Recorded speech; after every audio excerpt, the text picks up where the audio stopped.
And then, yeah, I mean, oh, we've got somebody else coming in. Alice, we see you. Let him come on. Hopefully he'll want to come in. Anyway, let me start the recording, at least the intro part. Hi, my name's Ken. Today is March 21st, 2023. It's noon in Washington, D.C. So that's why I was just finishing up my apple here, because lunch, had to eat an early lunch so we could do this second of 3 Alumni Day calls. This is the third Alumni Day that I'm holding. Started holding since I became VP of North American operations for ISU. Anyway, I'm not going to make a big presentation or anything. So Tom, thanks for coming on. Alice, I see you're there. Why don't you come on if you don't mind? Oh, Marek is coming in. That's good. That's good. We are recording the session. How you doing? Good morning, or good afternoon, good evening, I guess. That's good. We are, I do have things I could present to you that I want to talk to you a little bit about, but let's see if there's any things on your guys' mind that we could talk to before I start talking. So how you doing, Marek? Long time no see. Been a couple months, I think. Yeah. Good morning, good afternoon, everybody. Yeah. So, Tom, anything on your mind? Marek, anything on your mind? Alice, anything on your mind that you want to talk about before I start rambling on about stuff? No, nothing from me. I just thought I'd come along and see what it's all about. Okay, good. Marek, anything? Nothing. I'm trying to connect with NASA and sell my projects over there. So maybe in the future we can collaborate on that front, but nothing at the moment. Yeah. That's interesting. Okay, so I'll tell you what. I have been. I don't know if you guys get on LinkedIn and go to the ISU LinkedIn page, but they recently posted this a graphic of this. This is my flyer for what's called the Space Sector Crash Course. So this is a program that I'm putting together here. It's not uniquely North American, but it's geared at North America right now, right? It's basically have program can travel. You know, it's a very compact kind of introduction to ISU, something that might be an appetizer to the full menu of ISU. And if you want, I can show you a brief presentation of what it is. It's kind of interesting. I made some changes to the presentation this morning. So let me get the thing going here. Where's ChatGPT presentation? Okay, here it is. So here I am down here. So this is a presentation. So I have a 5-page document that describes this. I took that 5-page document, put it into ChatGPT, and it generated bullet points and the presentation. So you're going to see is a jazzed up version of what ChatGPT provided. So, but it came up with Empower Your Space Career, you know, ISU Space Sector Crash Course, which I thought was pretty good. First of all, I know that there was some people, it was American actually, that said, oh my God, Crash Course, that's a terrible, terrible name. And because it has, you know, deals with crashing and, you know, like we don't like to say the industry blew up and stuff, because it seems like people are worried about it cursing. So I went to ChatGPT. Let me move my little thing here. I went to ChatGPT and I said, okay, well, tell me about the meaning of and the historical origins of Crash Course, and then give it to me in the form of a sonnet. So I love the sonnet. I think the sonnet is great. You know, upon a quest for knowledge swiftly gained in U.S. culture, thus the term arose. A crash course where wisdom's not restrained by time, but in a fervent burst it flows.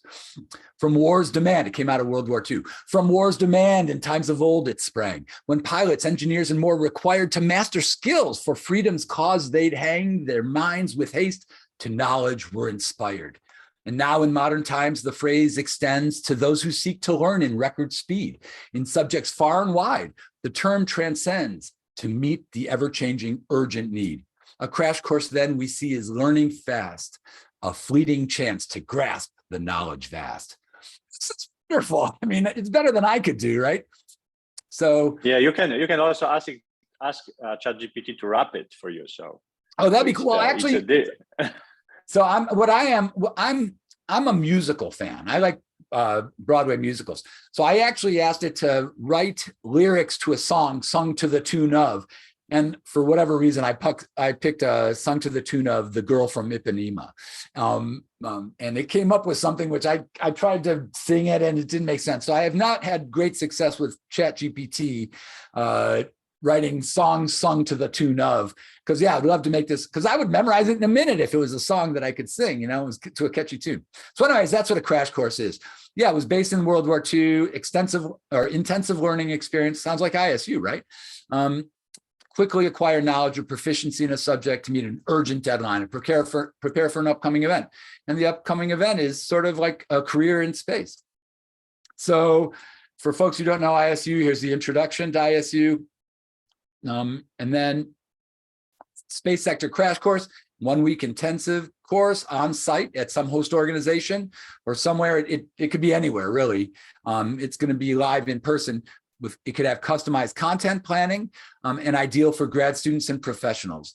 And in fact, when you look at the target participants, it's grad students, professionals of all career stages, managers and workers, space sector and related industries, specialists and generalists with global representation. So this is, kind of who we're going after. And by the way, I'll mention that I know my nephew is one of the Amazon workers that were laid off recently. There have been a lot of workers laid off in IT and Meta and Facebook and Amazon. And I don't want to overgeneralize, but he was well paid. He got a good severance when he was laid off. So for them, if they're interested in a career in space, something like this would be something that they would easily lay down the registration fee for. By the way, the registration fee I'm thinking of is $5,000, which is aligned with EMBA classes and MBA classes that are offered by grad schools like Kellogg School of Management and things like that. So that's that. Hey, Gonzalo is here. How you doing, man? I'm giving a presentation on the crash course. You missed the sonic, my oral vocalization, my oral interpretation of a sonnet written by ChatGPT describing what a crash course is. So you missed that part. You'll have to watch the video for that. I will. Thanks. Anyways, we're talking about who it would be. The course has got 7 departments. These are the 7 departments that come out of the summer program, the space studies program. The master's program has a set of similar kind of departments called fundamentals. They're a little bit different. Then the revised master's program has 3 themes. And I'm not sure exactly how this is ultimately going to be divvied out, but right now I'm using the 7 department kind of framework. Each department will have 3.5 hours of lectures given to them. Half an hour will be like an overview of this is what the department includes. And then there'll be 1 hour, there'll be 3 one-hour lectures, each one talking about the past, the present, and the future for each department. So it'll be a story of how this department has evolved over time and where it's going. There'll be the past, all the past lectures, or the lectures on the past of each department will be given on Tuesday, present will be on Wednesday, and future will be on Thursday. Monday, like I said, is some introductory lectures and these half-hour overviews all given on Monday. Tuesday, Wednesday, Thursday is past, present, future. And then Friday is the some more interdisciplinary discussion, some wrap-up, some Ask Me Anything, and then a concluding luncheon. There will be just interdisciplinary discussions at the end of each day. And in fact, that'll be topped off on one of the days. There'll be an ISU sponsored dinner where alumni will be invited. So then this would turn into sort of a networking event and a way to attract alumni and get them invigorated and connected to this crash course. So it just depends where you are and when it's held, will determine who comes and stuff. But right now, that's kind of our plan. These are the top department topics that we talked about. And yeah, this is not terrible organization. I mean, ChatGPT did pretty much all this organization. I did all the design using PowerPoint Designer, but global impact, over 5,400 alumni, 100 countries plus, and a huge diversity of community experts. This is the standard shtick. And so the call to action, short and sweet here, the call to action is to be a part of the global space sector, gain valuable 3I education, empower your space career, and enhance your professional network. And so enroll now. So right now we don't have an open enrollment website yet, so it's using just the ISU-NET.edu. But once we figure out how the registration is going to start and when we want to start doing that, I'm going to make that available. I will share one other thing with you. Let me open it up here real quick. Let me go right here. The last photo was kind of ancient, with Professor Toliarenko still out there. So okay, yeah. Yeah, it's a little old, isn't it? I will mention that I have started. We started doing advertising here on NASA Watch, Space Ref, and Parabolic Arc, and you'll see over here the ad that I've got, little animated GIF that I've got going with Dr. Wotring's face on it. But basically, trying to increase the visibility of ISU here within the United States, which is it's fallen pretty darn low, I think. So we've got to get the level of visibility up. I know the guys who run NASA Watch and Space Ref. So they gave me a friends and family kind of deal on 3 months worth of advertising. So we're already pretty much 3 or 4 weeks into it. And I plan, there should actually be an updated ad here. Mark hasn't updated it yet, but Dr. Taiwo is going to be featured on the next one. So we're, putting familiar faces on there. And right now they're talking about the master's program and the elective classes and the SSP. But we're going to start revising the content as events merit. So that's that. And it's like I said, it's on nasawatch.com. That's the wrong one. It's on spaceref.com. Where is it? Right there. And it's also on Parabolic Arc. There she is. If you don't know Parabolic Arc or Space Ref or NASA Watch, I would say, you should check those out, because they're definitely good sources of what's going on all across the space industry. So that's kind of my shtick on Crash Course. Like I said, this flyer appeared on the ISU webpage or LinkedIn page actually the other day. And this QR code is the same as this QR code. If you haven't linked to that, that's the landing page that I created for ISU. And so we try to keep that information updated. Most recently, the update I included was inclusion of the elective classes that are being offered in association with MSS 29 or MSS, I guess they call it 23, 24 right now. That was added. And also we just passed the deadline for application for MSS. The upcoming MSS was scholarship, so that got scratched out. But yeah, everything else, we try to keep it up to date. It lists all the executive space courses that are coming up. And as you know, there's one going on right now in Strasbourg, started yesterday. So it seems like those are actually kind of hitting their stride. We just need a way to be able to implement them and execute them with minimal effort, right? Right now there's a lot of effort. There's a lot of spinning of wheels that go into executing a space course. And with Crash Course, a lot of people ask, what's the difference between Crash Course and the executive space course? And other than the obvious that I don't have the word executive in it, I use a lot fewer, my program has got a lot fewer lecturers in it. It's it's just an appetizer for all these different lectures. There's no specialized lectures. You might hear about the rocket equation, but you're not going to have a whole lecture on it. It's going to be one bullet point in the slide of the past for engineering. But there's going to be, there's no calculation of delta V's. How is that possible? How is that? The world is not an engineering problem entirely. It is a little bit, but just get the Kerbal program. There you go. Yeah, grab Kerbal. So it ought to be really good. And for the Crash Course, there's 7 lecturers, 1 for each department. And for the first one, I'm actually trying to recruit. So I'm old, right? I'm SSP 89. So I'm trying to, and then I was there in Strasbourg helping run the SSP last century, 97, 98, 99. I'm trying Last millennium. That's right. And what I'm trying to do is find the lecturers who were kind of the all-stars back 20 years ago. We're talking people that were, I'm talking to some folks, and I don't want to put their names out there just because nobody's committed to anything. They've expressed some interest, and maybe after I stop the recording, which I'll do at the end of the hour, I can tell you who they are. But we're looking at people, if you look at who the lecturers were, the top lecturers were 20 years ago, that's who I want to get. Number one, because they know ISU really, really well. Number two, they could do these lectures in their sleep. Number three, they're not going to be bugging me with, what should I include this? Should I include that? They've got all that, so it's going to be minimal work on my part in terms of, how much direction I need to give them.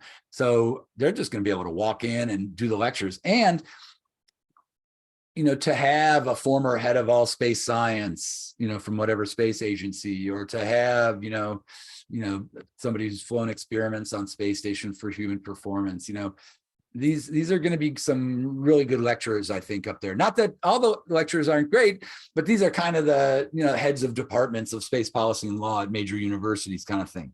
So these are the people we're going to have there. They're going to have some really good credentials to get the program off on the right foot. I mean, as we perform the program in different locations and at different times, I'm going to have to put out calls to the faculty and to other alumni and to other folks to say, hey, who can come and do this on these dates in this location? And based on availability, I'm going to get a different set of lecturers pretty much for each course. So you've got the problem of finding students, finding participants. You got the problem of finding a host site, but you also have the problem of finding faculty. And so I'm hoping that through the crazy practice of actually paying the faculty, that they'll be interested in coming and participating. And so, in my wildest dreams, I'm going to have my pick of from numerous options in each department. So we'll see how that goes. I tend to be an optimist. I grew up on Disney. I think, and everybody I've talked to has been really, really supportive of the idea. So that's kind of where that's going. Let me take a breath here. I'll pretend I'm drinking water. Any questions about Crash Course? It's really vodka. Yeah, do you have any roadmap to get some college credits out of this or something like that? Great idea. Love. Great question, Alice. So here's the deal. Number one, it's not official. We're this close to getting accreditation for the masters. This close. The masters has been retooled, and it's been basically reformatted, and there's been some emphasis placed here and some de-emphasis placed there. And the accreditors came in to evaluate it a couple months ago. And this morning at the call this morning, I did my first call. I was online with an MSS student named Marion Pigassou. And Tom, you know her? Yeah, it's MSS 22 as well. Yeah. So she was one of the students that the accreditors talked to. Tom, you didn't happen to be one of those students, were you? No, I was in Berlin at the time, so I wasn't available. Yeah. So they came in, they talked to a bunch of MSS students, and one of them was Marion, who I talked to this morning. The accreditors that came and did the site visit, they said they were super impressed. Let me just say that. The MSS students blew them away. And they were saying, are you like the top student? Were you the top student in the class? And Marion was saying, no, I just happen to be here. The top students they got jobs and they're somewhere else, So they actually really blew the pants off them. I don't know what the analogy is. They really impressed them quite a bit. And so that was super impressive. They did a great job.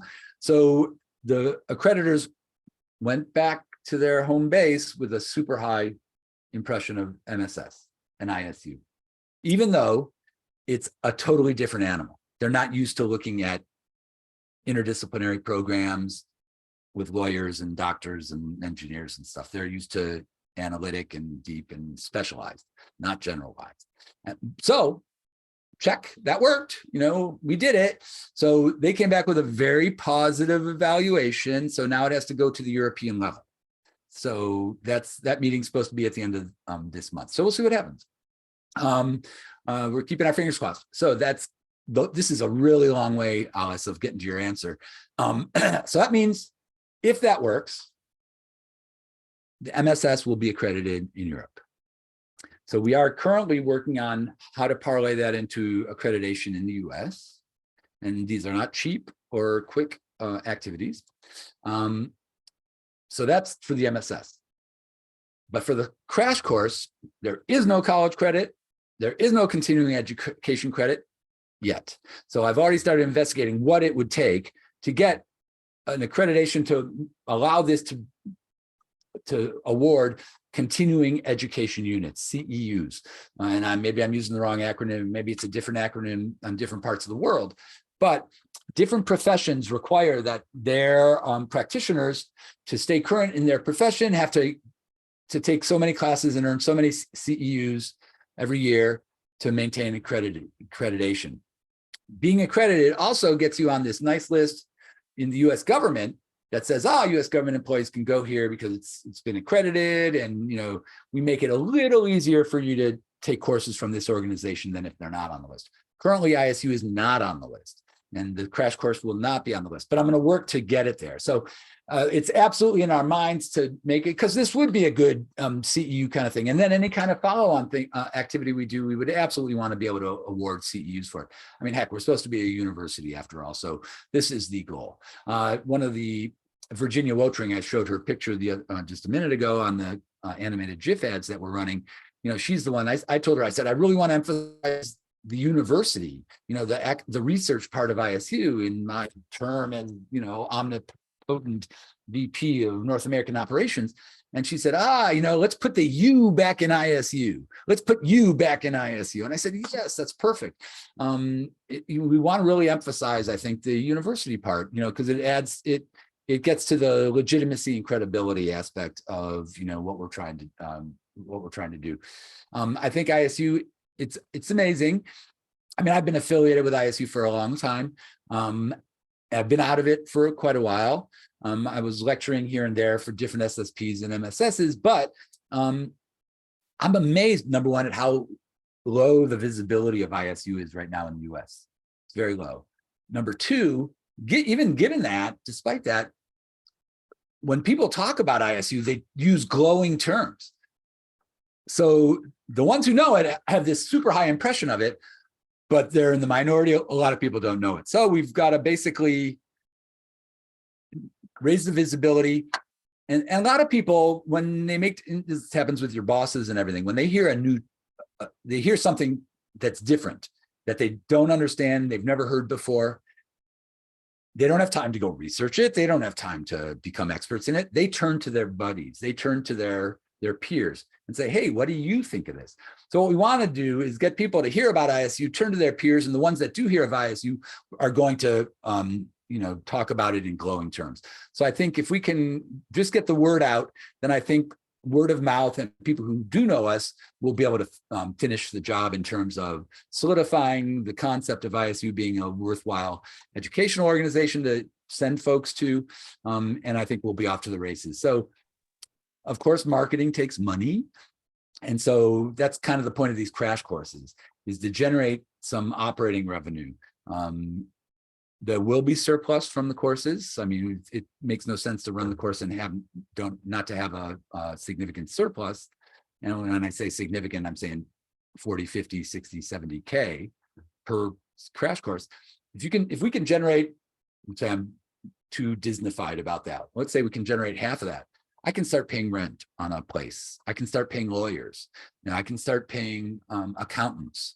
I can start hiring somebody to execute this program, multiple times during the year. I can start an advertising campaign. All this sort of stuff that needs to kind of happen to grow ISU North America and to expand into Canada, into South America. This is kind of where we're ultimately wanting to go. So we started the idea of, I started talking to folks about the idea of, we need an incubator. ISU's got its own incubator companies. And in fact, Marion was a part of a company that came out of ISU's incubator. ISU North America, I need an incubator. I need a local community of space organizations that are willing to give me no or low cost facility access, and who are willing to provide resources to contribute to whatever the common goal is. And I need the ability to get on our feet. We need the ability to get on our feet, establish this program, establish other programs, and learn to fly. If we get to the point where we're making so much surplus that we're covering all these costs and our coffers are getting bigger and bigger and bigger, the concept is to start funding research, right? So, and that's where that would go. Again, Disney is my, Tinkerbell is my guiding post here. So I'm definitely, maybe pretty optimistic about it, but that's kind of the goal. And so seems like a pretty realistic vision, crawl, walk, run kind of thing. I'm not trying to do, so we're talking about, I've just started talking about with Pascal and some other folks, think, how do I put out an RFP or just some sort of announcement that we're looking for an incubator home base, no cost, low cost. I need a, because of, I've collected a lot of material from previous VPs from North America. We're talking exhibition materials. I've got paper records. I got, a lot of paper posters and stuff. Some of that, good fraction of that will end up in the, recycle bin. However, some of that is down in my basement. And I don't know if you guys have ever been to Washington, D.C. I got a house that's 15 feet wide, 4.5 meters wide, and I'm lucky I've got a basement. Most people don't have a basement. I don't have room for all this stuff. I could show you a picture. I got a major exhibit shipping case in a blue tarp outside, right in my backyard, because I don't have any place in my house to store it. So I need a place. I need a closet. I need a desk, kind of thing. And I don't know if I would move to Denver or Houston or New York or California or wherever we're talking about. But I mean, you'd want a place to store this stuff and use it as a home base. So that's kind of the facility needs we need at first. And some folks were saying, well, where are you going to be 5 years from now? Where do you want to be 10 years from now? And it's like, anybody, I mean, I can tell you where I think it may be, but it's not super realistic. And it's totally going to be overcome by events like next week, I'm sure. So there's a different type of entrepreneurial methodology called effectual entrepreneurship, where you basically deal with what you have. You figure out what are the resources I have that I'm willing to risk and lose. Who wants to, what do I want to do with it? What, where do I think it could go? Who wants to participate with me? I'm not going to go out and sell the idea to somebody and try to coerce them into coming in by making some promise and projecting something that nobody would necessarily believe. If people want to participate because they believe in the goal and they feel they have something to contribute to the project, then you welcome them in, you figure out what you can do with the resources you have, you go out and you work little by little. It's a very incremental approach where there's almost zero reliance on predictive analysis. I don't have to project that far into the future for this to work. You just have to go little by little and go in the direction that people are willing to take you. And so this is kind of the model I'm following. So that sounds great. One thing that kind of comes out of this, I'm thinking about maybe engaging local alumni associations to help with this. For example, like, if you have any country in Europe which has alumni association or alumni in it, just try to encourage them to get an alumni association meeting once a month, once in a half year, whatever, and then provide you maybe, okay, we can store this much of material for you. We can go to these conferences, push for ISU, or we can provide some lectures for this executive course or this crash course, and basically get the word out. Basically use the alumni, mostly fresh alumni, I would say, because they would have most time on their hands, and try to engage them in this way rather than maybe just investing in marketing in terms of putting a banner somewhere, but just have someone realistic going in and with experience to just pitch for ISU and be there to answer questions. And one more thing was when you were talking about the hosting institutions, when you host the crash course at the US university, maybe they would be able to give you some extracurricular credit for attending this, or internship credit, or something partial. Maybe just if you collect a few of these, maybe it will help in the accreditation process. That's a good idea, and I'd have to look into that, Alice. I'm not sure exactly.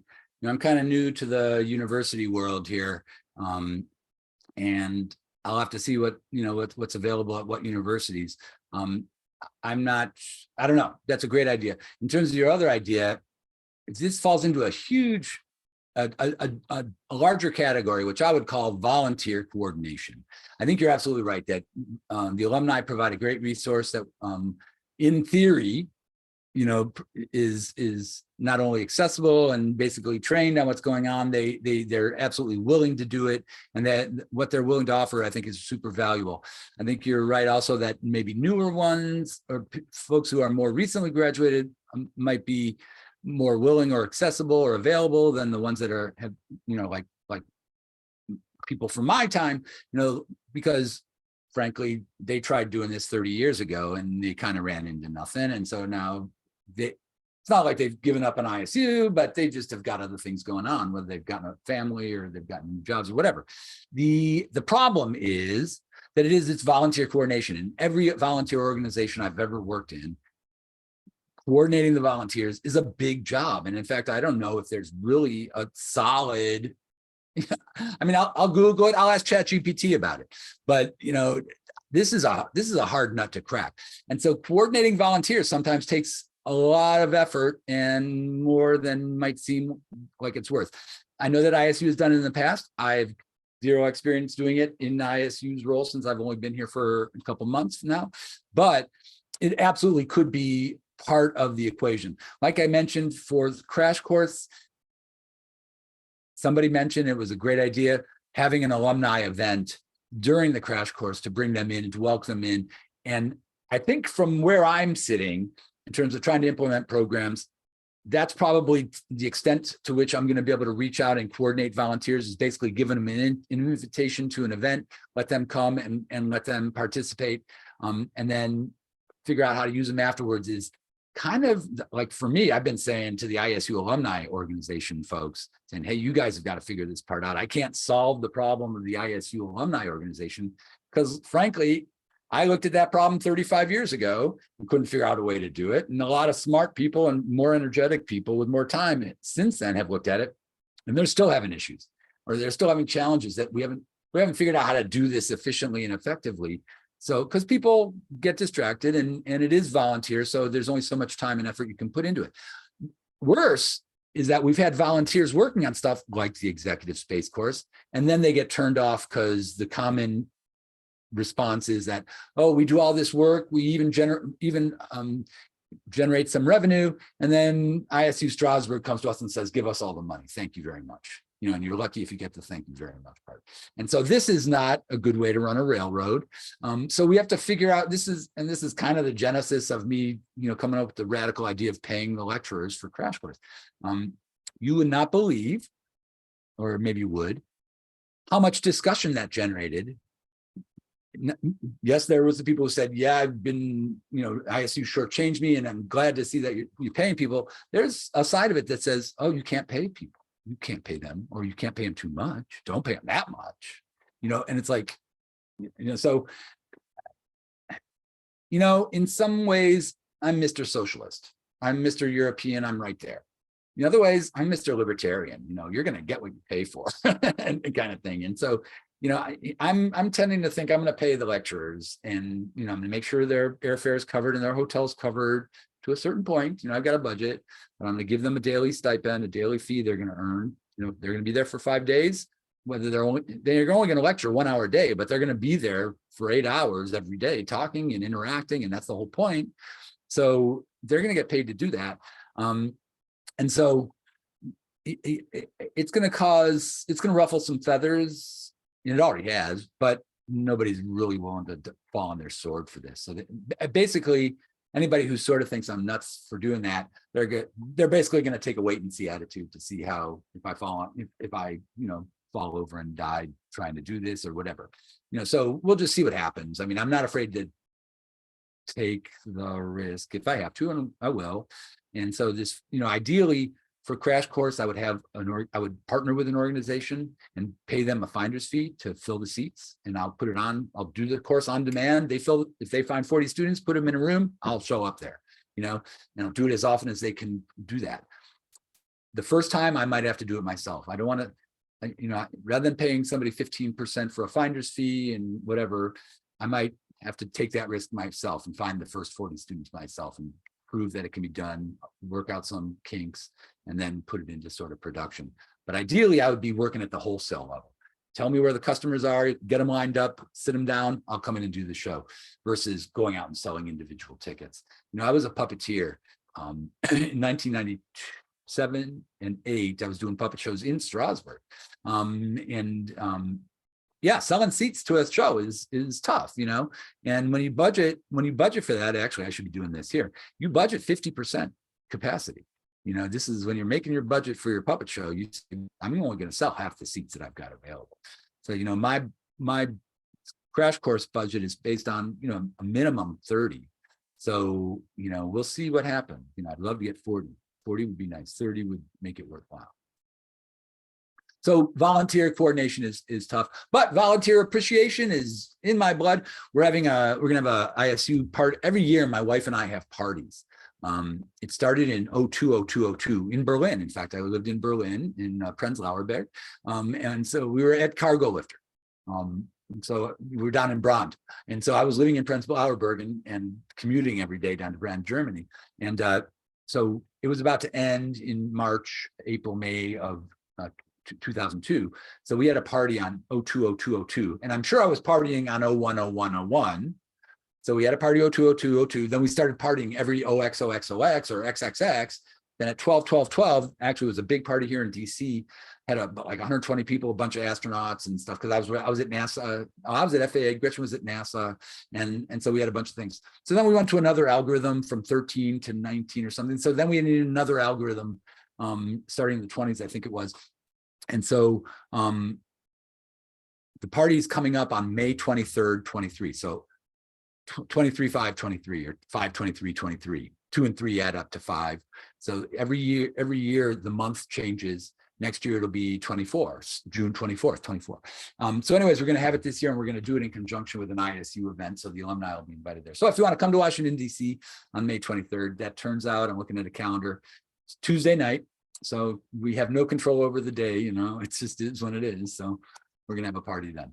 So, so we want to appreciate the and give opportunities to the alumni to come and interact. Coordinating them is tough. It is really tough. And so my organization. Yeah, when you were speaking about the places you can use, so in addition to universities, you can also use incubators or accelerators, but they are paid. So you have to paid places. So you have to really get aligned with somebody. Yeah. So in terms of the crash course, I'm looking at a couple ways to do it. There's a couple. So here are where I'm hoping I can do it. Here are my 3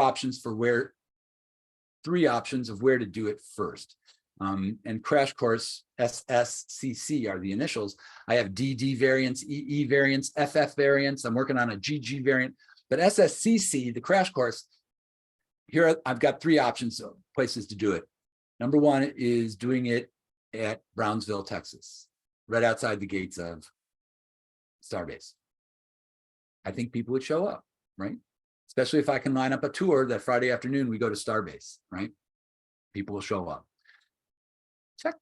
Number 2, I'm talking to a group called the Astronaut Memorial Foundation. This is a foundation that was set up after the Challenger accident and in '86. And they've got a building, they've got facilities, so we would partner with them. We would go to their facility, offer it there, right at the visitor center at Kennedy. If we're lucky, it's going to be one of the days out of every 6 that SpaceX is launching. So maybe they'll see a launch. But if we're working with AMF, we would be able to take the group into like the hangars where they keep the remnants of Challenger and Columbia. And then we would work those disasters into the course content. We would talk about that impact on society, impact on engineering, impact on law. There's a lot of things you could talk about there. That's the second one. Third one I'm looking at is based on a site visit I made a couple months ago, February, up in New York City. There's an island right across, directly east of Manhattan, right across the river from the United Nations, called Roosevelt Island. And on Roosevelt Island, there's a bunch of buildings that have been recently constructed by Cornell. It's called Cornell Tech. Cornell is located in Ithaca, which is 3 or 4 hours north of New York City.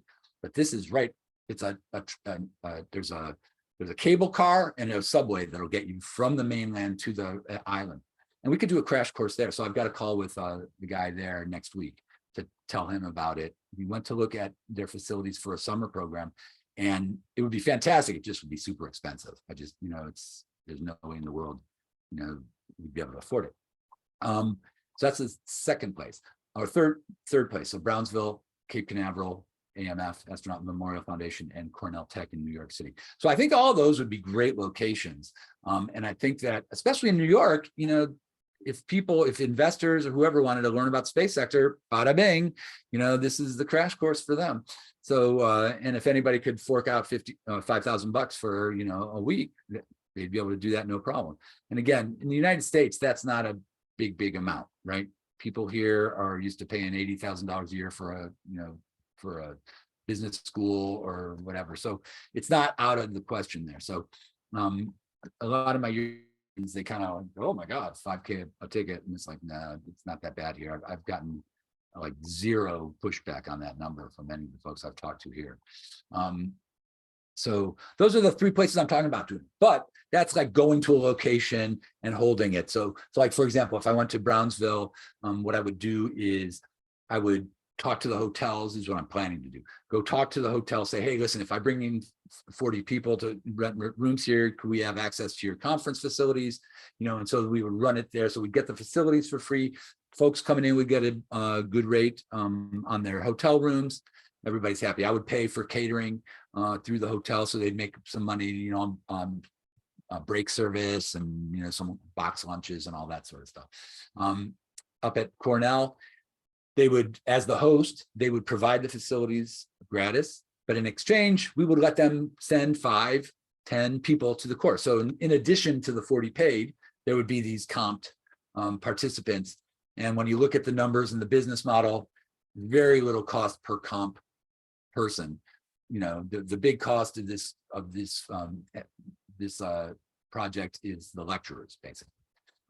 So allowing comps to come in, number one, it spreads the word, more education. I mean, a lot of me believes, yeah, education should be fun and free for everyone forever. I totally get it, but we can't do that. ISU won't exist if we do that, being a private university. So that's the other way to do it, is to get the facilities donated and then allowing comps in. I mentioned that Crash Course CC has got different variants. So my DD variant is actually where this whole concept started, which is a diversity development variant, where instead of going to Cornell Tech, we would go to a historically Black college or university, or we go to a minority serving institution or a Hispanic serving institution or Indigenous peoples institution. Again, they allow us to use their facilities. And when I mean say facilities, I mean a room suitable for the number of people, Wi-Fi, restrooms down the hall, projection equipment, basic stuff, parking lot for cars. Again, they would be allowed complimentary participants. And the idea behind this is that the paid participants coming from, whether it's aerospace industry or other industries, would participate for a week and interact for a week with the folks from the host institution. And then the hope is that the folks in the industry would go back and say, hey, I met so-and-so, that was wonderful. Provide a employment pipeline from that minority serving institution to the industry to help develop the diversity of the workforce of the aerospace industry. So that's the DD variant. The EE variant is en español. So we want to do the course en español. So number one, finding lecturers that can do their material en español is a trick. I've been given permission to go outside the ISU family to do this, and that's good because I've got some good leads on that. But yeah, we'd love to do it in Espanol, not only for the United States, because South Florida, Texas, Arizona, Southern California definitely has a large Spanish-speaking populations, but then we start heading south and start going into Mexico and start going into South America. So that would be kind of interesting too, because I think there's a demand for that. So that's a EE. And then there is an FF variant. I should put these in the slides. FF variant is a focused follow-up. So let's say you do the crash course and I say, I know everything about engineering. I don't need that anymore. Or I know everything about something. Can you focus on policy and law and, the popular things, policy and entrepreneurship or whatever? It's like, sure, no problem. So you basically customize it to focus on certain aspects that the customer might want. So that's the FF variant. I do have a GG variant in mind, which is gender and geography. So I'm working on that a little bit. So we're trying to cover as many bases as possible, but we're starting with the plain vanilla crash course right now. So you can tell I've thought way too much about the acronyms. So let's see. So we have missed Andrzej, who joined us from Hungary, who is Andrzej, opening two entities out there, space entities. I'm not sure if he's able to speak at all. Hi, Andrzej. He's muted. It doesn't look like he's muted, but we're not getting any audio. Yeah. Nothing yet. Nothing yet. That's okay. This is normal. You got multiple settings. Okay. Hello. Anyways, thanks for joining us. I'm sorry, you missed an exciting presentation, Andre, of our crash course concept. I know I've been referring to it a lot here. You can catch it on the video if it ever becomes available on the ISU website. I will mention, folks, if they haven't already, this QR code up here takes you to a landing page that points you in a lot of different directions for ISU. So the ISU website, it is what it is. This code will get you there, but it'll also basically puts a lot of information at your fingertips. Due dates, application dates, different programs, what's going on here, than the other place. So I'll put in a plug for that. Like I said, on the ISU LinkedIn page, this flyer appeared the other day. And there are a couple things here, a couple boxes outlined in orange that it says coming soon. So these are the dates and the location. So these are what we're talking about. The location is TBD, but I just told you about all the options I'm thinking about. Dates, I started putting this together because we're 8 to 12 weeks away.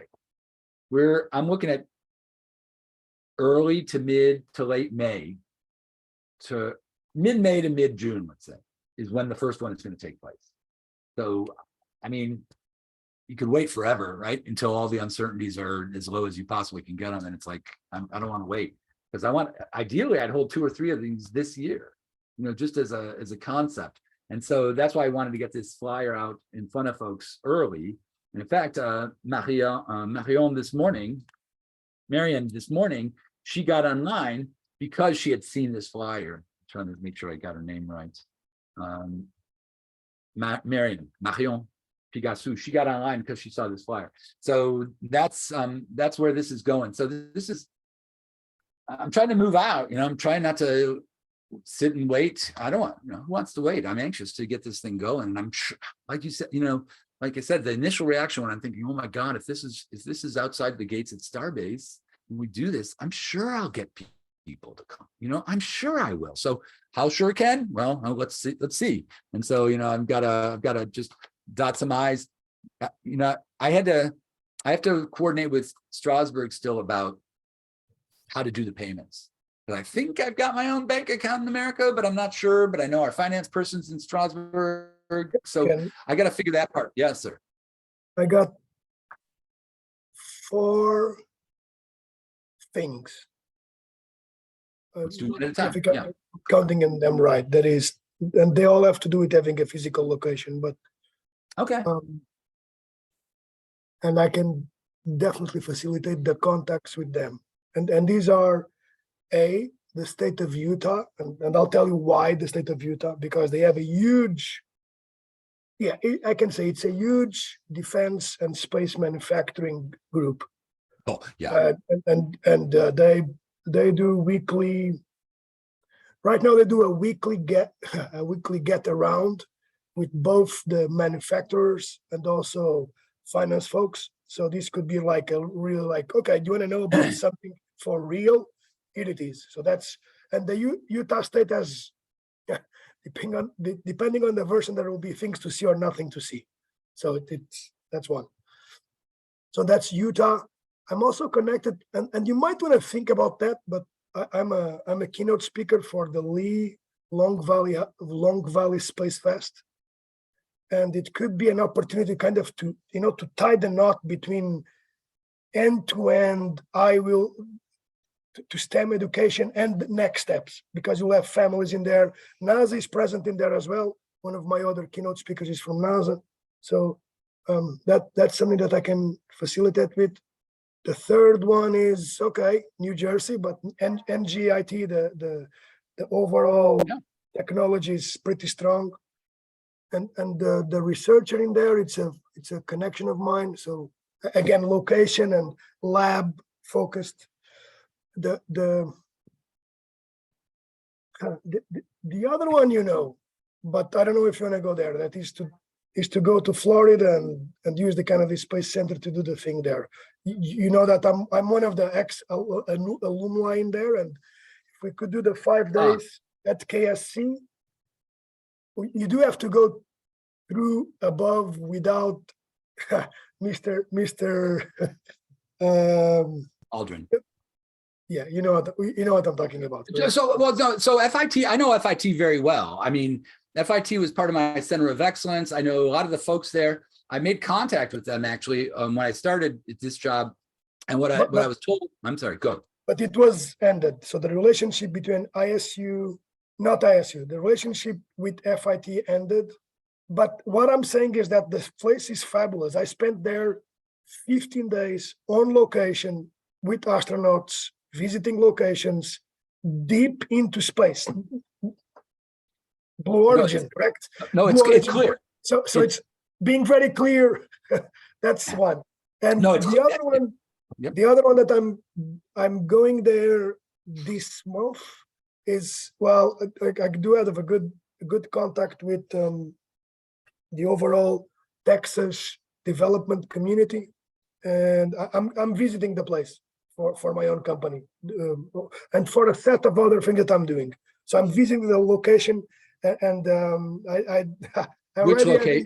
which location are you visiting? Brownsville. I'm going to Brownsville. When are you going? I've got a ticket for the end of the month, so I'm just trying to confirm I already have booked. Yes, I'm going to Starbase, just to let you know. So sure, yeah. So we already kind of agreed on ideas to do that, but these ones I know, these people that I know, and like, okay, but these are very focused. I know in the US, but they all have a permit that is you have contact with space. You have specific contact with something being built or being, designed or I can also help out with the folks from JPL. Mary McGillian was my teacher, and I can help on that because Mary and Vera from Mars. So I can definitely facilitate that. Might put a visit to JPL. That could be cool, correct? So the whole idea is that I'm very positive these places will give whoever wants to do this a bit of hands on the thing. I don't know how. Yeah. So that would be my help in those. I got other ideas, but this would be just. We've only got 5 minutes left right now. So Gonzalo, I think you and I should talk some more. The Utah sounds interesting just because it's non-traditional, and so they might really be interested in the crash course, for folks who wanted to learn more about space. So I think that's great. Thank you very much, Marek. The concept of NJIT, I know NJIT a little bit. I've interacted with them before, so that would be really good as well. Florida KSC, FIT is great. Like I said, the thing with FIT is everybody who knew ISU from when the SSP was there is gone. There's not many people, anybody really, that were there that were involved that were gone. Andre Boy was the guy that was helping lead it up. Of course, I want to say Dan McLean, who is the head of the university. He's gone now. He retired. So all these folks, and in fact, when Guy was putting this together, I gave him my spreadsheets from 1999 to say, here are the expenses you can expect. I was helping him do that sort of stuff. So FIT is a fantastic facility, and like you said, it's near the Kennedy's Visitor Center. It's close to Blue Origin and Viasat, or whatever it's called these days, right? One Web or whatever they call it. And so Texas development, going to Brownsville. Yeah, I just made contact with the economic development folks yesterday, and I'm hoping to be able to go down there. And I want to beat you down there, but you might beat me. JPL would be good. I was just emailing with Jim Green. He's one of my potential lecturers for the space science group, and so there's absolute connection there. So listen, there's only 2 or 3 minutes left. Let's see if anybody has any last words they want to contribute before we log off and say see you in a couple of months. Anything? Tom? No? Alice, any last words? Nothing? All good. Perfect. Andre, did you ever get your audio working? It looks like you're muted. No, you're unmuted, but it's not, there's no audio. Sorry about that. We tried. Gonzalo, any famous last words?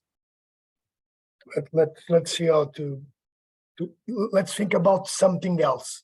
Okay. That's what I'm going to ask you. Yeah. Okay. Yeah. Well, so let's you and I connect. I'm going to be in Paris next week for the IAC meetings. So maybe either later this week or I'll leave on Friday at noon. Yeah. Well, this week would be best. Okay. Yeah. Perfect. What time zone are you in? EST. Perfect. Me too. Okay. With that, we say thank you very much, everybody. Talk to you guys later. Thanks, Bye-bye. Ken. Take care.